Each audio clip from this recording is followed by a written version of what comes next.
Mesdames, Mesdemoiselles, Messieurs, bonsoir, voici les principaux titres de l'actualité de ce samedi 1er avril. Le 1er avril est le jour du poisson portant le nom de ce mois, pourtant ce n'était pas un poisson d'avril, et oui, Jacques Vitreuil a donné signe de vie dans un communiqué envoyé sur son compte Twitter. Les enquêteurs essaient de localiser le lieu où a été envoyé le message. Le fusil utilisé par Edgar Brassier lors de l'attaque du 25 novembre dernier a été probablement retrouvé dans une forêt à quelques kilomètres de Marseille. On se demande comment a-t-il eu le fusil, qui lui a donné, c'est ce qui est en cours d'analyse. Le 1er avril est le jour des blagues, beaucoup de gens ont eu des poissons dans le dos. Les youtubeurs se font connaître grâce à leurs vidéos fabuleuses. Daniel Langartner, dit JPBA TV, sera notre invité dans ce journal. On a pensé que c'était un poisson d'avril, pourtant on a enquêté et on a eu la preuve que c'était un vrai communiqué envoyé vraisemblablement par Jacques Vitreuil, nous donnant signe de vie. Il nous parle d'Edgar Brassier en le montrant invivable. Reportage Marcel Timide, Rémi Navarron, Kevin Borins. Cette vidéo a été postée sur Twitter hier après-midi. Nous sommes le 30 mars 2017, il est 23 h et je tiens à m'exprimer devant toute la France, notamment à ma famille et tous les rescapés du 25 novembre dernier. Je suis obligé de parler doucement parce qu'Edgar est pas très loin, mais il dort. Mais je tiens à vous reconfirmer que c'est bien lui qui a provoqué l'attaque devant la prison des Baumettes pour me faire évader alors que j'avais que 2 mois à tirer. Depuis ce temps, on a cavalé partout.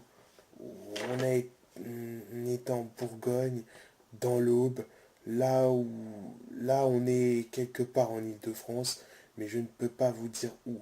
Ce que j'espère, c'est que vous, les autorités, vous arrivez à localiser le lieu où j'ai envoyé la vidéo pour venir nous chercher. Surtout Edgar Brassier, car il est invivable. Il s'en prend aux gens, aux autorités.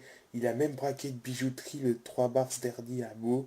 C'est grâce à cet argent qu'on survit.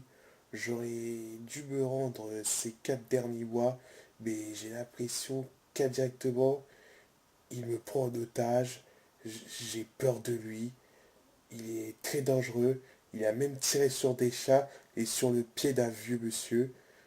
Donc s'il vous plaît, récupérez-moi. Mais si j'arrive à me rendre, ça sera un plus. Merci, bonne nuit. Le 36 quai des Orfèvres est chargé de l'enquête. Il faut décortiquer le message, analyser les bruits autour et savoir s'il n'y a pas un témoin ayant aperçu Jacques Vitreuil tel qu'il est sur la vidéo. Alors il va falloir se mobiliser pour retrouver les 2 fugitifs, vu qu'on a une nouvelle piste. On retrouve Abdelatif Tarbou en direct du 36 quai des Orfèvres. Y a-t-il eu un nouvel élément concernant cette affaire ? Écoutez, il n'y a rien eu de nouveau pour l'instant, mais la seule priorité, c'est de décortiquer la vidéo. Par exemple, Jacques Vitreuil a donné de nouveaux éléments, comme par exemple, on a appris qu'Edgar Brassier a braqué de bijouterie à Meaux, ou qu'il a tiré sur des chats et sur le pied d'un vieil homme. Donc, grâce à ces éléments, on pourra trouver, si c'est possible, une piste qui nous conduira aux 2 fuyards. Merci Abdelatif pour toutes ces précisions. Je rappelle le numéro à composer si vous avez été témoin d'avoir vu les 2 fugitifs, le 01 110 221, je répète, le 01 110 221. Et puis avant de recevoir Daniel Langartner, j'aimerais vous parler des youtubeurs qui se font connaître grâce à leurs vidéos ravissantes que vous pouvez voir sur YouTube. Certains ont plus d'abonnés et de vues. Je vous propose de faire un tour de ces vidéos avec Richard Lanvin.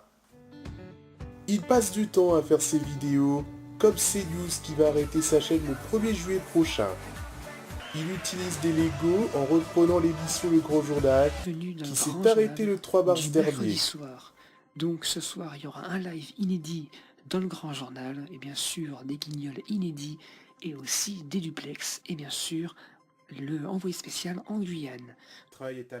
Il y a aussi Eddie Logo, également le producteur de notre reportage et de ses vidéos reprenant les émissions télévisées des années 90 avec les Playmobil de façon parodique.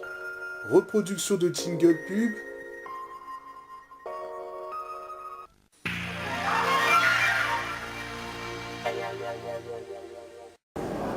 Et des vidéos de train, métro, RER.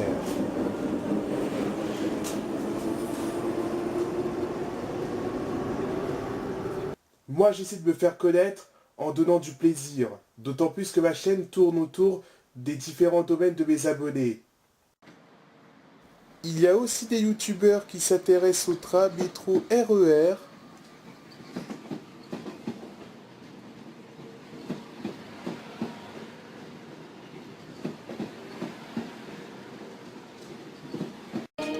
Et d'autres qui s'intéressent aux jingle pub comme JPBA TV, qui met aussi des vidéos d'archives TV.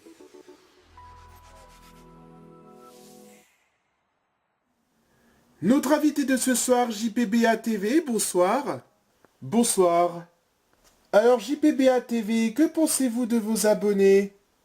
D'abord, j'ai oublié d'annoncer l'arrêt de ma chaîne, car c'est difficile de supporter mes abonnés depuis août dernier. Qu'est-ce qui est difficile, le fait de supporter vos abonnés? Parce qu'ils n'ont pas de cerveau. Je vous expliquerai, vous, mes abonnés, pourquoi je pense ça de vous, mais regardez attentivement la vidéo. Vous pensez ça de vos abonnés? Vous n'avez pas vu le youtubeur CNews, sa façon de parler? On dirait un mongol qui n'a pas été à l'école. En plus, utiliser des Lego pour faire une vidéo, faut avoir 3 ans d'âge mental. Et je ne vous parle pas de mes autres abonnés, vivement que je m'arrête. Vous y allez un peu fort. Pareil pour Eddie Logo.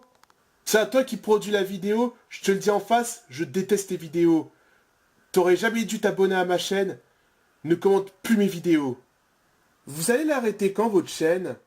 Demain, je ferai une vidéo en méprisant mes abonnés. JPBA, qu'est-ce que vous allez devenir?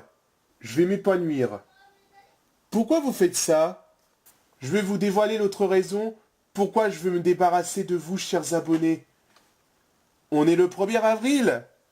C'était une blague. J'espère que vous n'êtes pas bouleversés. C'était une idée du producteur Eddie Logo. Jamais je m'arrêterai pour des raisons pareilles. Je vous remercie de m'avoir écouté jusqu'au bout. Abonnez-vous à ma chaîne. J'espère que vous avez regardé la vidéo attentivement et que certains youtubeurs ne sont pas rancuniers, mais plutôt que vous ayez le sens de l'humour.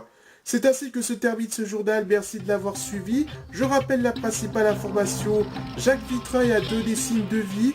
Il reconfirme que c'est Edgar Brassier qui a dégradé la prison des Baumettes et les voitures garées autour de la prison. Il avoue aussi que le plus dangereux de la bande a braqué une bijouterie à Meaux et a tiré sur des chats et dans la jambe d'une personne âgée. Dans un instant, la météo de Nathalie Riouet, 20h45, ne manquez pas le match Monaco-PSG. Dernier journal, 0h15, le journal de la nuit, Laurence Piquet. Demain à 7h, dans les 4 vérités, Catherine Sellac reçoit Juliette Bidoche. Quant à moi, j'aurai le plaisir de vous retrouver demain pour le journal de 13h. Très bonne soirée, à demain.